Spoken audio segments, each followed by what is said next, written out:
Good morning everyone, magandang umaga na naman sa ating lahat and welcome naman sa ating channel, Ang Buhay Ko sa Israel. So today's video mga kapatid, November 23 na po dito sa Israel and magandang umaga po dyan sa Pilipinas. So direct na po tayo mga kapatid, we are going to watch this video na nilabas po ng IDF. So ito na po yung proof, hindi ko alam kung maniniwala pa rin kayo dito. Lantaran na mga kapatid na pinasok ng IDF yung tunnels na pinaglulunggangan po ng mga Hamas sa ilalim po ng Shifa Hospital, yung pinakamalaking hospital mga kapatid doon sa Gaza. So makikita mo talaga that the Hamas are using government facilities, yung mga mataong lugar, yung mga lugar na kung saan hindi basta-basta papasukin ng IDF, ng mga sundalo at hindi basta-basta paghinalaan. So talagang kinunik nila sa mga mataong lugar na ito na dapat hindi nila ginagawa, lalo na sa mga bahay at even sa hospital mga kapatid. So panoorin natin ito.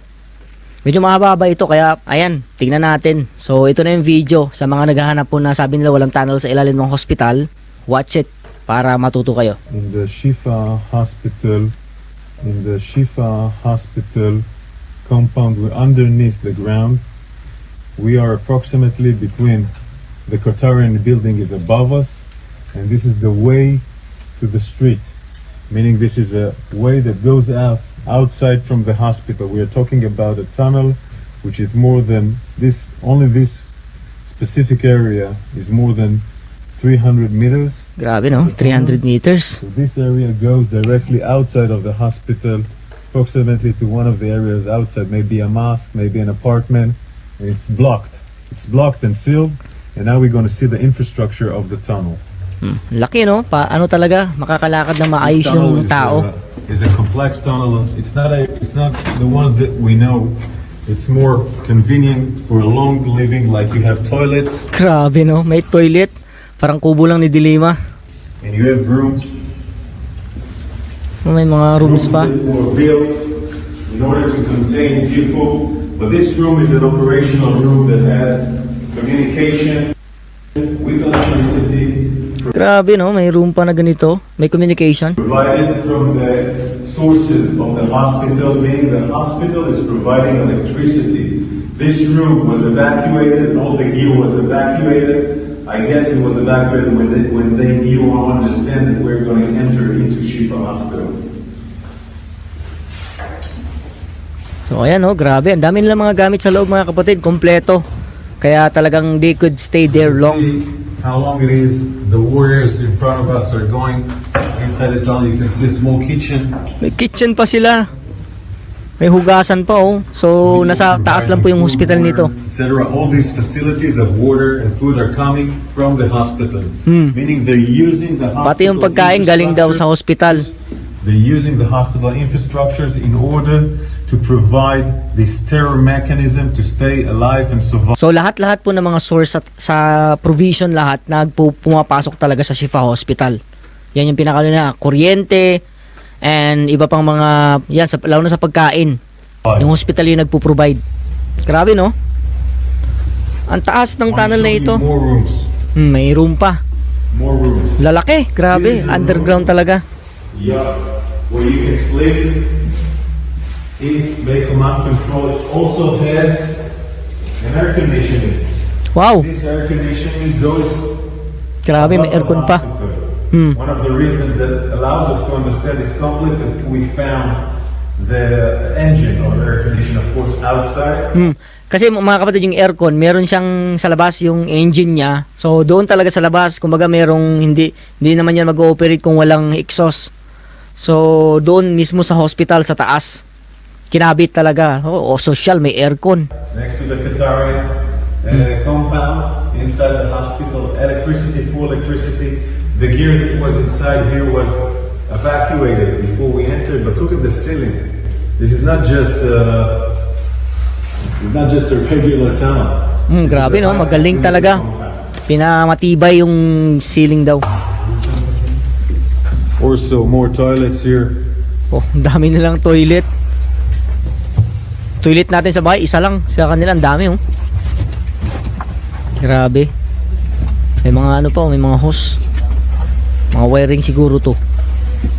Ito may mga lugar na parang binomba na ng Israel kasi nasira oh. Of course they tried to seal it. They tried to seal it also with sand and other components that we So, tinay daw nilang sarahan ng buhangin. Kinabara nila para hindi makita ng ADF pero nakita pa rin. So, yun. will not be able to enter here. We evacuated the sand. We opened Tinanggal nila yung mga buhangin. the entrance so we can go in, but they trying to ruin this tunnel. Tinry nilang sirain para hindi makita. Not to be able to enter. Nakita pa rin mga kapatid. Taas oh, grabe. Tingnan mo ang haba. Nasa 300 to 500 meters daw ito. Yung unang tunnel lang, yung way na ito. Kasi sanga-sanga daw yung tunnel na ito. At syempre, it all leads to Shifa Hospital, yung pinaka-main na nagpo-provide ng lahat ng necessities dyan sa tunnel na yan. See the stairs here going down. May hawakan pa. Electricity from all over the sides. Mga kuryente. Sa ano. Buti hindi nila pinanggugunting yan, pinanggugupit or pinang puputol.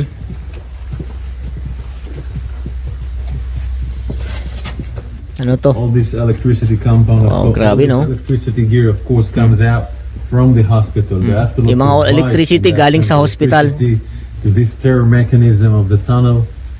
Hospital talaga, grabe no? Tinago talaga nila. Ginamit nila yung hospital para linangin This ang is a unique mundo. signature of the arches. The arches are a unique technique by Hamas building the tunnels. It's something that was designed in the last 15 years. This So normal, matagal na yan, kasi marami na sila na na tunnel dati pa. So ganun pa rin yung style daw nila nagpagamit kasi maganda naman talaga yung ganyan na design. We understand that it assembled that it has a tunnel next to it. This is how we rebuilt some of the tunnels, so it's a unique structure of ganyan. Hamas tunnels in the last 15 years. Grabe no? Tibay oh. Kita nyo pala yung structure. Tapos kasi mataas pa sa tao. Nakakatayo sila na maayos. Haba nito. Grabe. Kaya hindi talaga sila basta-basta mahuli. Kasi nga para talaga sila mga daga. Nagsusuot-suot sa ilalim ng Gaza. And The warriors, it took time to make sure that this area is not booby-trapped.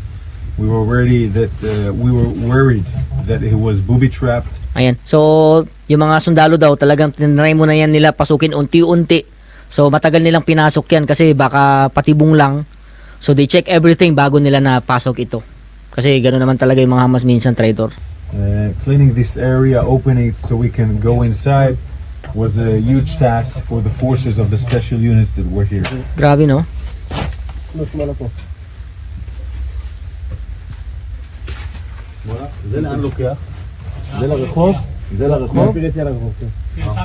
Ito, ending na yata to eh. Kumbaga, may area na pasangan na naman. It goes directly to the street. Meaning it again goes out from the hospital to the north side of the hospital where we found another tunnel. Another tunnel which has an elevator like the Rantisi tunnel, and it goes out. Sa Lantisi, yung nakita rin nila na may tunnel doon. Systems that ends in the hospital. So lahat ng mga It's a mechanism of a tunnel system that ends in the hospital. So lahat ng mga tunnel papunta talaga ng hospital. Tapos may mga makikita sila na pataas. Ito sa north side na doon ng hospital. So merong labasan din. Tapos may another tunnel padiretso na naman. Grabe no? We're gonna turn left and go out again in the hospital just to see the size of the tunnel. So another tunnel. Pakaliwa sila. Grabe no? This is the blast. Butas talaga. This is the blast door. Oh, ito na mga kapatid, yung blast door na pinasabog ng mga Israel The one soldier. that we opened. Where Sa loob we, mismo ng hospital. have seen in the movie that we reached to the blast door. We took us time to open it. We were making sure it's not booby trapped. This blast Pinasabog door nila. allows them to prevent blasts by our Air Force. Grabe no? It can High-tech din. maintain the preservation of parts of the tunnel to be protected, and also it's part of fighting. So if Kasi merong butas siya na pag may mga sundalo pwedeng pasukan ng mga baril at para hindi ka agad makapenetrate yung mga sundalo ng Israel kung pupasukin dyan. Grabe no, tibay to niyan. the door, you can fight him through the door. So it's a really sophisticated Pero walang mechanism in that sense. gaano katigas na And all these mechanisms pintuan na hindi above kayang us, buksan ng mga IDF, the mga kapatid. hospital, above us, patient, wounded, doctors, all big. Grabe no, so sa taas, hospital. Ito, hospital na may mga pasyente, may mga bata, may mga nanay, everything. Wala silang pake. Nakita nyo? A human shield for this That's the reason na tinatawag natin yung mga Hamas na terorista, because they are not concerned of the civilians sa Gaza. It's the reality. Ayan o. tunnel system here at Shifa Hospital.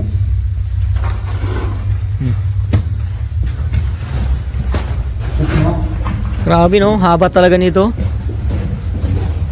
Grabe, ginawa talaga nilang lungga. The electricity, you see, is the electricity that provide the communication, the command and control, meaning from those tunnels you can command and control all the terror mechanism waging war outside in Gaza.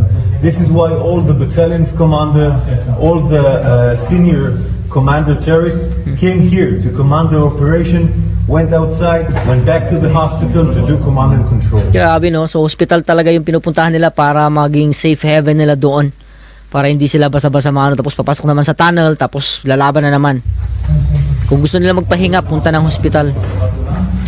Ilalim ng hospital, yun yung pinaka-main ano nila, na hindi sila mabobomba. Grabe no, mahaba ito mga kapatid. Ayan o, doon na natin. May hagdanan na pa, spiral na hagdanan. Ayan o. Pero nabombar na daw nila ito, kaya may mga buhangin. Na bulldozer nila, pero nilinis nila.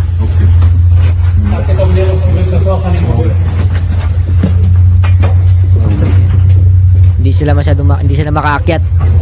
Kaya babalik sila. So pinakita lang nila yung meron tunnel na doon pataas. Kasi may hagdanan eh. So mamaya ipapakita niya nila nito mga kapatid. So ayan oh. Grabe. 50 meters. Ayan, ito na siya sa labas. And this is the entrance 50 meters from the hospital. Sa labas na ng I want daan. you to look closely. It's the same mechanism May of hagdan. staircase going down. Ayan, dyan sila kanina sa ilalim. This is the route that enters into the Shifa Hospital. When people ask us, why do we need to ruin the buildings next to the area? Why do we work the way we work? It's because Hamas Yan yung reason bakit nila pinapasabog yung mga bahay dyan at pinapaalis mo na yung mga civilian. has built a terror infrastructure underneath, underground, underneath the buildings. Mga wala talagang ano, walang awa yung mga Hamas na ito sa property ng mga civilian, no? Grabe. He uses the way to be close to the hospital, but these kind of tunnels keep on going. Oo. I-ano nyo naman dito, i-ano naman ito ng mga ano, mga makaliwang grupo. So paano nila ito matatakpan? Hindi alangan namang ilagay yan ng IDF dyan, yung mga tunnel na yan. Grabe, no? Different kinds of bases, meaning commanders of Hamas go to the hospital, give directions to the forces, go out by these tunnels, and they go out, proceed their terror acts against our soldiers, Grabe, firing rockets on our civilians, go back and directly to the hospital as a human shield. Grabe, no? So hospital talaga yung taguan nila. We're now outside a street which is parallel Ito. to Sa kabilang the street Shifa daw. Hospital. And it goes, the tunnel system that we saw underneath the Shifa Hospital gets until this house. I want to show you it. Meron daw tunnel sila nakita dito sa bahay din na ito. Grabe, no? So sanga-sanga talaga yung tunnel na ginawa ng mga Hamas. Kaya nakita nyo, giba-giba yung mga bahay. Kaya marami pong minsan nadadamay na mga civilian dahil ito talaga yun, no, yung mga Hamas na ito, wala silang pakialam sa mga bahay. So sa loob mismo ng mga bahay sila gumagawa ng mga tunnels to disguise themselves. Para kasi kung may civilian, maraming magagalit sa Israel. We're entering the house now. Grabe. We're entering the house. In this house, Nababa ba yung video nito para at least makita nyo na walang cut ito mga kapatid. it's a regular apartment. Regular This apartment. apartment, Tahanan, no? Ganda pa ng bahay. May ano pa, you aquarium. have here Yung mga and unan. equipment. We're entering the room. Ganda pa ng pinto. We're entering the Kahoy. room. Okay, you can see the board. May It's like blackboard pa. it's like a classroom inside Parang a house.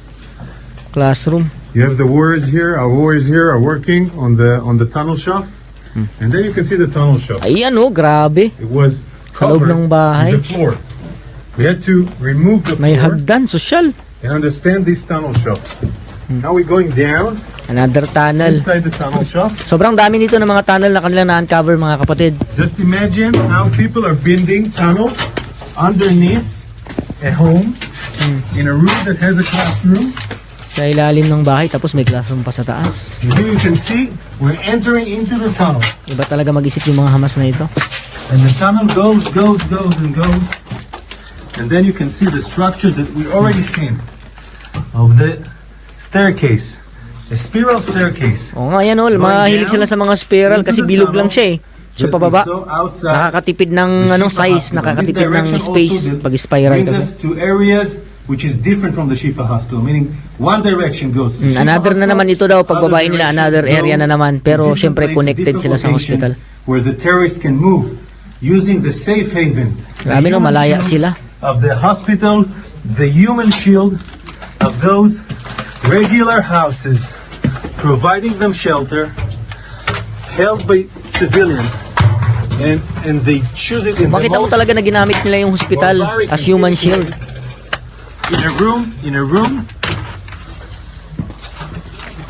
Grabe no. They Kaya use it in nahirapan a din room talaga yung mga IDF and kasi to mahaba pala provide ito eh. Maganda rin yung ginawa nila. teaching for children. This is School their choice. mismo sa loob ng bahay. This is what we're fighting. May aquarium pa.